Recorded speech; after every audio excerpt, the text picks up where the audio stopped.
Hello, it's Kevin here. So, what I'm going to talk about for today, this is the first part of a two-part video. I did the second part first, which I shouldn't have done, but still, I did the second part first. It's all about helping people taking OET improve their speaking practice, right? So, how to improve your speaking for OET. Now, as you may or may not know, I've got and do have and have had and will no doubt continue to have lots of students on italki who are taking OET, both doctors and nurses, veterinarians, whoever else may fancy it. And some of them have different problems. Some have pronunciation.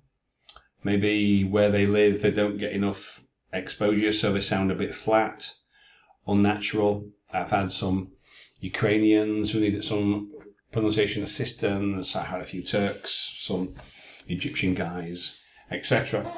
And there's the pronunciation. Then there's the linguistic component, as in the actual language itself, not how they say it. As in they don't have certain phrases, or they just have 2 or 3 phrases that they recycle, which are not always appropriate for that context, according to what the patient or the interlocutor is talking about. And the third thing, a lot of the time they don't map them, or they don't understand how to map them to the clinical communication criteria. So you've got the linguistics, which are assessed on grammar, pronunciation, blah, blah, blah. Then, importantly, if your English is okay, the clinical communication skills, A, B, C, D, E. How to give information, how to gather, show empathy, reassure, provide evidence of structure, making joint decisions, etc. All those are different things. So I thought, right, how can I assist my students? So obviously in the classroom, when we come to italki, we go through all these things, and we have some classes about those. But when they're not in the italki classroom, what to do? So I was trying to work out how I could make some examples, some exemplars that they could use to model by shadowing and copying the pronunciation, learning some appropriate grammatically correct phrases to show empathy, to provide structure, and so, and to map those to understand which phrase works for the criteria. Okay, so what I did, I use various artificial tools in my trade these days, quite a lot. In fact, it cost me a bloody fortune, but there you go. So what I do at first, to give you an idea of my workflow, so what I do, I take a roleplay card from OET, from OET.com. Okay, I rewrite it for copyright, etc. That's not the right one. What I do, I get ChatGPT to write me out a script. Okay, then so I put the roleplay card in. I say, right, write me a script, doctor, patient, nurse, patient. Okay. Then I've got to rewrite it to make sure it covers the criteria, it's natural, it goes according to the card, etc. Anyway, that's a bit of a process. So I only end up doing one doctor, one medicine, and one nurse role play a week. And I'm going to try and do that every week. So far, there's 6 for medicine, 6 for nursing. Because it does take me a fair bit of time to sort these things out. So I have to take the roleplay card, get a script, rewrite it, make sure it matches the criteria, then text to speech, 11 labs. This is one that I did last week. Good morning, I'm Dr. Dean, one of the doctors here today. Before we begin, may I confirm your name? Yes, I'm Mrs. Capers, Kevin's mother. Lovely to meet you, Mrs. Capers. So, it takes me a fair bit of time to produce these. And then in my learning management system, my LMS on Notion, which links are in all the, YouTube, Spotify, etc. This is my OET Speaking Hub. So here I've put all the cards, all the transcripts, all the episodes. So there's a roleplay practice guide that explains how it works. You've got the roleplays here. You've got the nurses speaking. The video that I did earlier about using AI, Chat, Grok, Copilot for you to speak, all the scripts to drop into AI are on this page here. But that link's in the video in the comment box on YouTube. So that's something else. So I get the role plays, and you've got Spotify. So you listen once, you read the script, you highlight useful phrases, you shadow the doctor's lines, practice intonation and empathy, repeat till phrases feel automatic.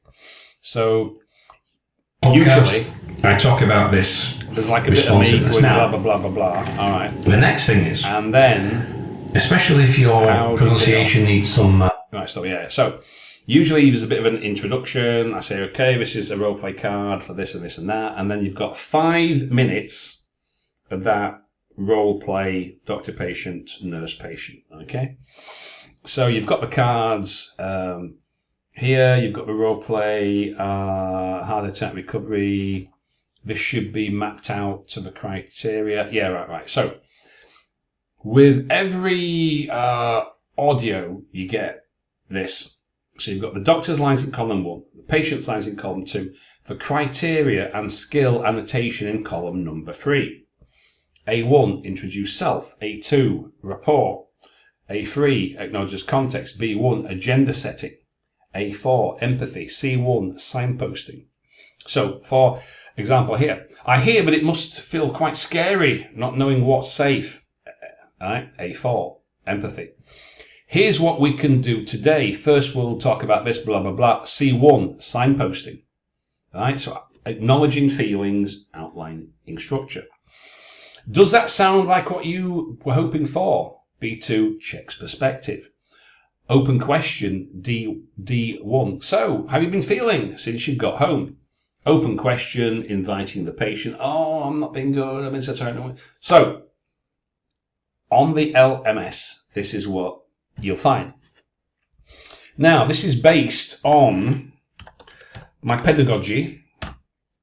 If you're on LinkedIn, links below, you can join me there. You can subscribe to my newsletter, English Native. This is a fairly recent publication. I've got some stuff here. IELTS. Now, this is the one you want to read. Hamlet with a stethoscope. From soliloquy to clinic or dialogue. And this talks about how using these role plays, rehearsing as an actor would, helps to sort your pronunciation out and helps you with the performance, because what you are doing is performance, because it's called a role play. You're acting out a role. It's performance, essentially, if you think about it. So having a script, rehearsing it, performing it, that's a way to success. So you can read this here. A drama-informed approach to OET speaking. And then I explain it here. Drama, kind of method, role players, rehearsal. Anyway, so you can read that if you wish. I'll put all the links are below. So you've got the script. You can read about the methodology behind it. This is how I make it. What do you do then? Go to Spotify, OET Roleplay Practice with the English Native. And if we click on, everyone should have a link to the transcription. Where is it? Should be somewhere here. Show more. Explains it. Yeah, links here. Newsletter, my general podcast, my YouTube channel for OET writing. If you need help with the writing section, I've got about 200 videos for OET writing, which is more than you will need. So you can find me on italki, LinkedIn, transcripts available at the link, all the links there, yeah? So what you do, you download the script, get the script out, you play it, and... For the pre-operative assessment before your hip replacement next month, is that right? Yes, that's right. Thank you. Before we begin, do you have any questions or worries you'd like to raise so I can make sure we cover them? The consultant did explain I needed a pre-op assessment when I saw him last time, but I'm still not exactly clear on what it means. I understand the medical parts, but I don't really see how I can prepare for the operation. That's completely understandable. I'll walk you through the whole process and the preparation step by step, and we'll keep it practical. By the end, you'll know exactly... Okay, boom. So you choose your episode, you play it, have a listen, get the script out. Again, if you want to try and copy it or shadow it, you stop it, pause it, read out your lines, etc. It's all in the speaking guide.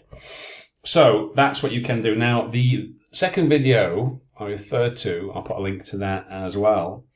On my channel, I just published it a little while ago. So let's just ignore this crap, get this out of the way, view your channel. And the video was... So, I did this one earlier, talking about AI for OET writing. That's quite good. But this is the one. Use AI as your OET speaking patient.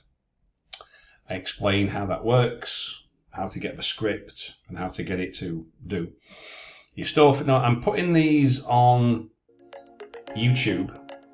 You're listening to OET. It's on the flow and how the So, because I haven't got this quite right yet. Ago, after your mild heart attack. Before we start, what's the main thing you'd like to discuss today? I'm worried about what... So that's coming along.